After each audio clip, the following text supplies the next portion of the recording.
नमस्कार, welcome to education for knowledge. आप लोगों का स्वागत है इसमें। आज हम लोग देखेंगे सेट नंबर 7 जो कि इम्पॉर्टेंट होगा बिहार टीचर यानी 4.0 के लिए बहुत आवश्यक है। यह सारे प्रीवियस ईयर प्रश्न है जो बीपीएससी के द्वारा पूछा गया, अलग अलग एग्जामों में बीएसएससी के द्वारा पूछा गया है। तो आपको ये मिस नहीं करना है प्रैक्टिस सेट। आपको इसमें हम बता देते हैं कि वन सेट में यानी कि एक सेट में टोटल 20 क्वेश्चन है और इसमें जो सेटों की संख्या है वह 100 है। यानी कि आप ऐसे समझिए कि 100 सेट है टोटल और एक सेट में 20 प्रश्न है। तो बहुत सारे प्रश्नों का संग्रह हम लोग देखेंगे एक एक सेट। ये सेट नंबर 7 है क्योंकि हम लोग 6 तक देख चुके हैं। अगर आप नहीं देखे हैं तो प्लेलिस्ट बना हुआ है, आप ज़रूर देखें।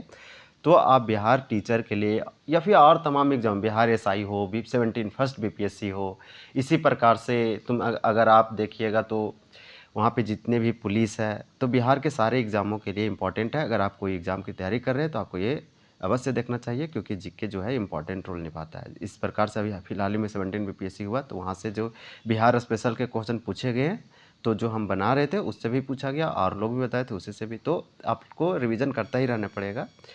यहाँ पे दिया गया है सेट नंबर 7 में फर्स्ट क्वेश्चन कि सिंह सेन, तो सिंह सेन किस शासक का एक अन्य नाम था? तो कौन सा सिंह सेन किस शासन का एक अन्य नाम था? तो 1 का आंसर हो जाएगा डी, बिंदुसार।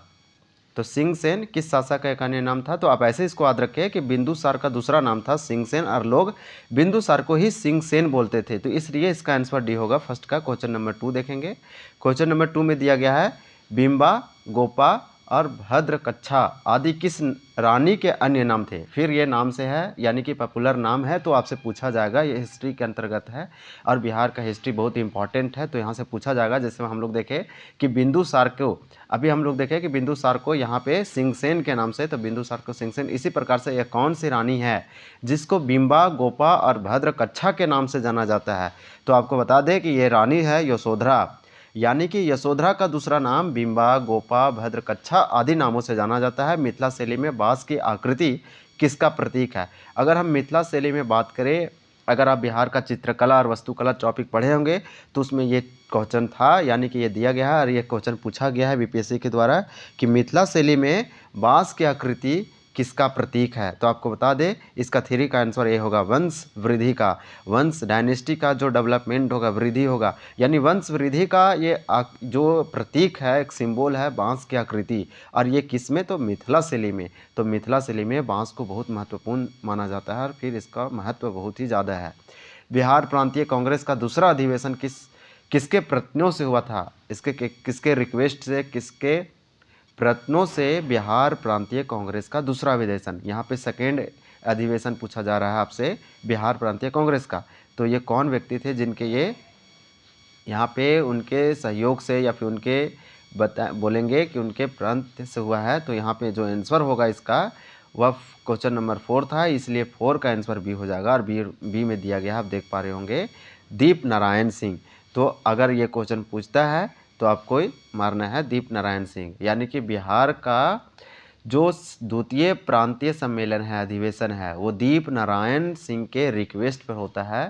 क्वेश्चन नंबर इसका आंसर हो जाएगा बी। क्वेश्चन नंबर 5 देखेंगे। प्रश्न संख्या 5 में राज्य में मानसून सर्वप्रथम किस कृषि उप जोन में आता है? ये क्वेश्चन बहुत ही इंपॉर्टेंट है, ऐसे स्टार मार्क लग रहे हैं। ये थोड़ा सा उलझन क्वेश्चन है, लोगों को नहीं समझ में आता है। ये कॉन्सेप्ट बेस्ड क्वेश्चन है। यहाँ आपसे पूछा जा रहा है कि बिहार राज्य में जब मानसून प्रवेश करती है तो देखिए बिहार राज्य को कई कृषि जोन में बांटा गया है। तो यहाँ से पूछा जा रहा है कृषि के कौन सा उप जोन में आता है, ऐसा क्वेश्चन पूछा जा रहा है।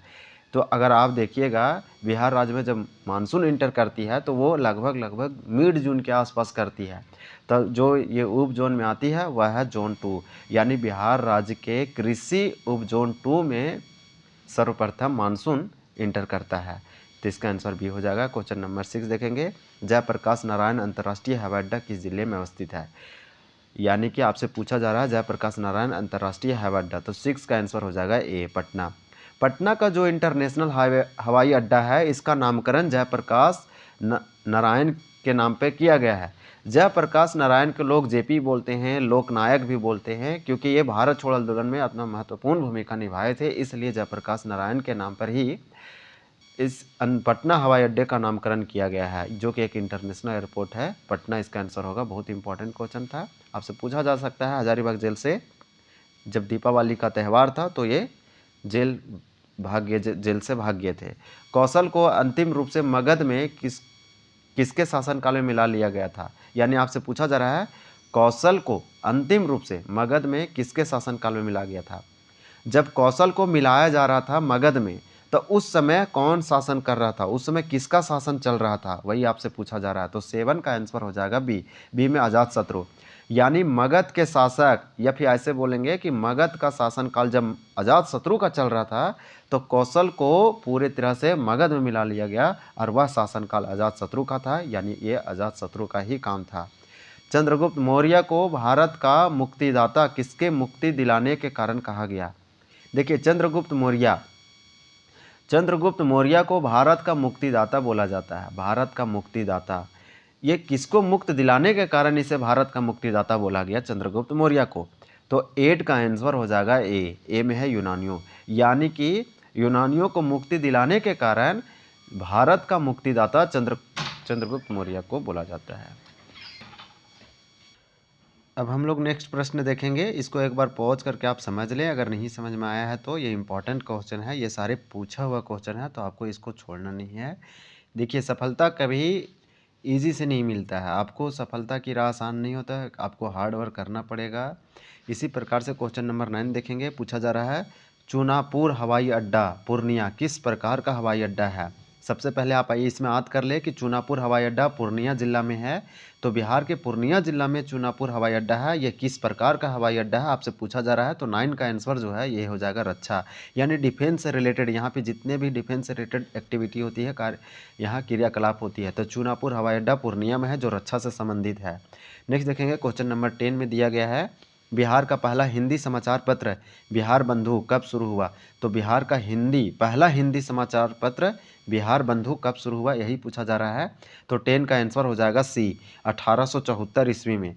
तो 1874 में 1874 में बिहार का पहला हिंदी समाचार पत्र बिहार बंधु शुरू हुआ था। इसमें अब ये याद करें कि बिहार का पहला हिंदी समाचार बिहार बंधु था। नेक्स्ट देखेंगे क्वेश्चन नंबर 11, और वो 1875 में। आप याद रखें, बोध गया में स्थित बोधि मंदिर एवं ग्रेनाइट निर्मित रोलिंग के बारे में सर्वप्रथम जानकारी देने वाले कौन थे?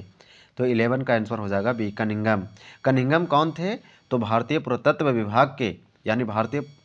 विभाग के ये हेड थे। यानी बोध गया में स्थित बौद्ध मंदिर और ग्रेनाइट निर्मित रोलिंग के बारे में सर्वप्रथम जानकारी कनिंघम ने दिए हैं। कनिंघम जब ब्रिटिश इंडिया था उस समय ये एक अधिकारी थे, इंपॉर्टेंट व्यक्ति थे। महत्वपूर्ण ऐतिहासिक पुस्तक खुलासत उत तवारीत किसकी रचना है? तो एक महत्वपूर्ण ऐतिहासिक हिस्टोरिकल बुक है जिसका नाम है खुलासत उत तवारीत। ये तवारीख किसकी रचना है, ये किसके द्वारा लिखा गया है? तो 12 का आंसर हो जाएगा बी, यानी कल्याण सिंह के द्वारा। नेक्स्ट देखेंगे, क्वेश्चन नंबर 13 दिया गया है। 13 में है बिहार का शासक बनने के बाद हजरत ए आला की पदवी किस शासक ने धारण की? बिहार का शासक बना, रूलर बना, राजा किंग बना, उसके बाद हजरत ए आला का उपाधि धारण कर लिया, पदवी। ये कौन शासक था? तो क्वेश्चन नंबर 13 का आंसर हो जाएगा सी, और सी में दिया गया है। यहाँ पे आप देख पा रहे हैं शेरशाह। शेरशाह ने जब बिहार का शासक बना तो पदवी, या फिर यहाँ पे जो दिया गया है आप देख पा रहे होंगे, हजरत ए आला पदवी का धारण किया। नेक्स्ट देखेंगे, क्वेश्चन नंबर, वैशाली स्थित सिंह स्तंभ की स्थापना किसने की थी? वैशाली में है सिंह स्तंभ। आपसे पूछा जाएगा कि सिंह स्तंभ बिहार के किस जिला में है? तो वैशाली में है। और इसकी स्थापना किसने की थी? तो 14 का आंसर जो है वो हो जाएगा बी, अशोक। तो सिंह स्तंभ यानी कि एक सिंह पिलर का जो स्थापना किए थे वह अशोक ने किए थे, और बिहार के वैशाली जिला में किए थे। यही क्वेश्चन इसमें पूछा जा रहा है। क्वेश्चन नंबर 15 में दिया गया है नालंदा विश्वविद्यालय को जलाकर किसने नष्ट कर दिया था? ये बहुत ही फेमस क्वेश्चन है, लोकप्रिय क्वेश्चन है, ये बहुत एग्जामों में पूछा गया है, में भी छोटे छोटे एग्जामों में पूछा जा सकता है अगेन।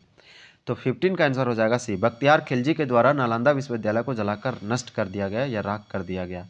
क्वेश्चन नंबर 16 में दिया गया है कितने पर्यावरणीय संवेदनशील क्षेत्र को राज्य सरकार ने वन्य जीव, जल, पंछी और पर्यावरण को संरक्षित करने के लिए निर्धारित किया है? तो कितने वो पर्यावरणीय सेंसेटिव एरिया है या संवेदनशील क्षेत्र है जो राज्य सरकार ने वन्य जीव, वाइल्ड लाइफ, जल, पंछी, एक्वाटिक बर्ड्स और पर्यावरण को संरक्षित करने के लिए निर्धारित किया है? तो 16 का आंसर बहुत सिंपल है, 13। यानी कि 13 ऐसे सेंसेटिव इन्वायरमेंटल सेंसेटिव एरिया है जिसको घोषित किया है राज्य सरकार ने। कि कठोर तपस्या के बाद महावीर को ज्ञान की प्राप्ति मिली। कितने सालों तक या कितने समय के कठोर तपस्या के बाद महावीर को ज्ञान की प्राप्ति हुई। जब ज्ञान की प्राप्ति होती है तो उसे कैवल्य बोलते हैं।